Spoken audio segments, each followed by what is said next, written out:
Alright, moving on to our next Patreon request, and this one comes from Tom Hibbert, who asked me to do a Gunsmith Cat versus Predator crossover. As always, if you guys would like to have a Patreon request done, just hit the link below, head on over to my Patreon where you guys can hit the third tier that'll allow you access to do so. But anyway, let's get started with the video. So the story begins in a year after the end of the original anime. And it's a hot August in Detroit. It is just a hot one, or is it Detroit or Chicago they're in? No, wait, yeah, it is Chicago, excuse me.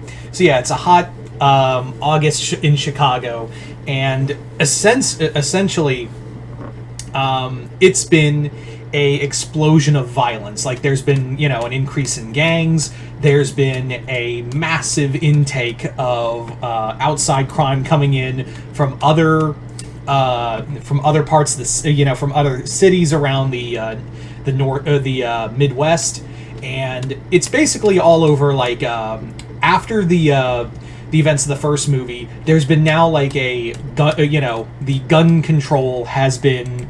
The gun running has increased, essentially. Like, all these different gangs are now, like, believing they can now gun run through Chicago and also, peddle drugs. So you've got all these gangs going around. And it's good money for May, because now she's doing, like, bodyguard work.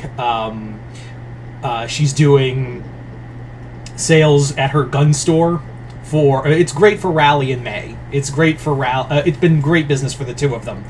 However, there has been talk among the police that there's been some weird. There's like apparently a new player in town, and Detective Coleman actually gives Raleigh a call and is like, "Hey, Raleigh, just so you're aware, there is something weird going on around town." And she's like, "Well, define weird. There's a lot of weird shit that goes on." And he goes, "Weird in the sense that, like, there has been reports of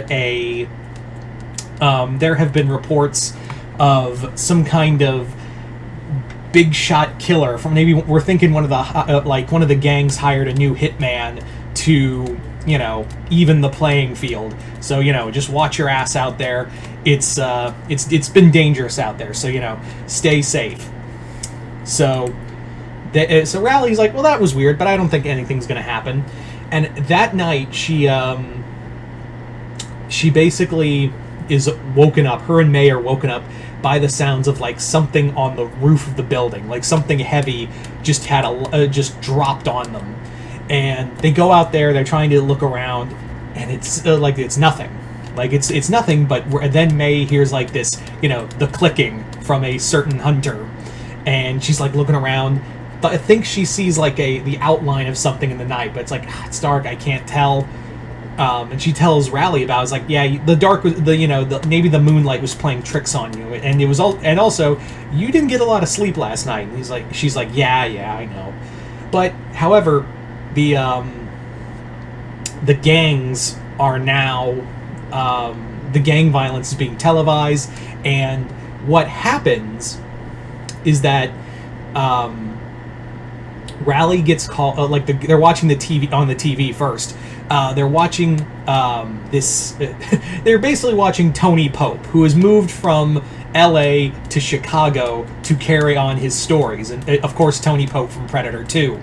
And Tony Pope's talking us like the invisible killer has returned again. This time in the great city of Chicago, wherever there's heat and violence, this killer attacks. It killed cops, gang members in L.A., and I'm here to tell you it's gonna kill again. And he's describing, like, the bodies being strung up and skinned and the heads taken. And that moment, Raleigh gets a call about a missing person. One of the and it's like one of the gang members' moms who's like, "Well, my son never really got into those that gang violence. He was just he just worked at the docks." And Raleigh's like, "Sure, worked at the docks. Yeah. All right, I will go look for him." So Raleigh heads out to the docks to find where this person's son is, and his totally legitimate business, leading her and May to encounter they accidentally stumble upon. They're like, oh shit! They hide, and it's two gangs negotiating a gun sale. And during all this, during this conversation, the three dots end on one of the guy's head, and he's like, what the fuck? And head is just a beam of light, and his head explodes, and that's when the Predator shows up. And Rally and May are like hiding during all this, and then they just see like the two gangs like just getting slaughtered by this unseen enemy. And throughout it, Rally and May are trying to like hide or like get out of the way, but then the Predator sees them. Rally pulls her gun. The Predator, still cloaked, has got his thing trained on her, and he fires, and they're like, holy fucking shit, that's fucking plasma or something. Like, that is some weird shit.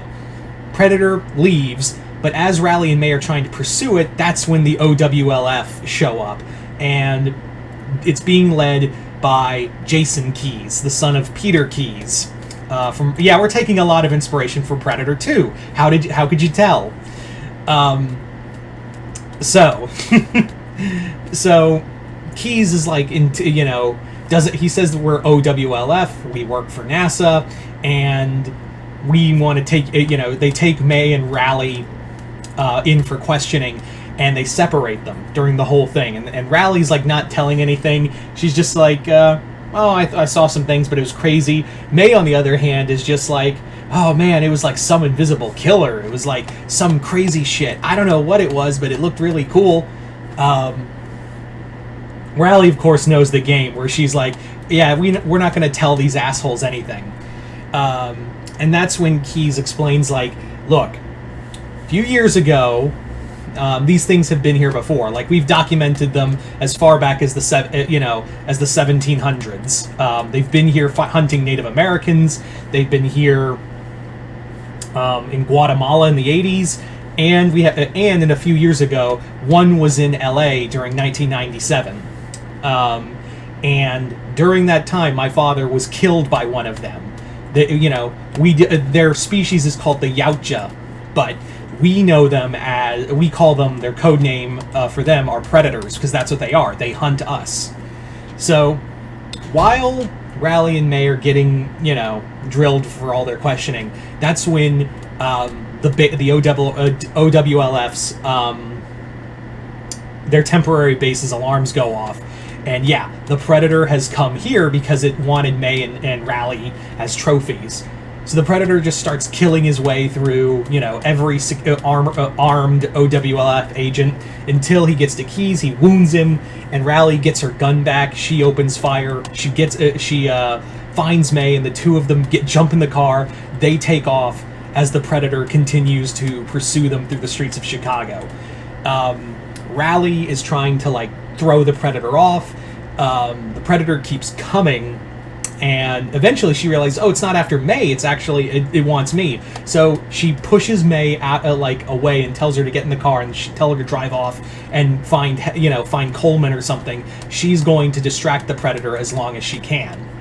This leads to Rally, fighting the Predator through a building, all through the levels of the building, until they reach the top of it, where Rally's just beaten to hell because she was just not prepared, and she's just like, I thought fucking Radnoff was a pain in the ass to kill. This thing's worse. So the fight continues until eventually Rally does get a wounding hit to it, and of course, the Predators opens the thing, starts its countdown, and she's like, that's weird. It almost sounds like a bomb. Oh my god. She has to jump off the building, and as the Predator explodes, taking out most of the building with it, and she lands, breaking a few of her ribs onto a tarp below at the bottom of the building, and she's like, this always works in the cartoons. But by the end of it, the Predator's dead. The agents are trying to cover everything, and Rally finds May again, and they go home. But not before Rally is like, look, I think I need to go to a doctor. That shit was wild. So there you go, guys. That is Gunsmith Cats versus Predator. I want to thank Tom Hibbert for this Patreon request. You guys tell me in the comments below what you guys think of it. And once again, if you'd like to have a Patreon request done, just hit the link below. Head on over to my Patreon, where you guys can hit the third tier. That'll allow you access to do so. But other than that, hope you all enjoyed this. I'm Mr. Multiverse. I'll see you next time in the Multiverse.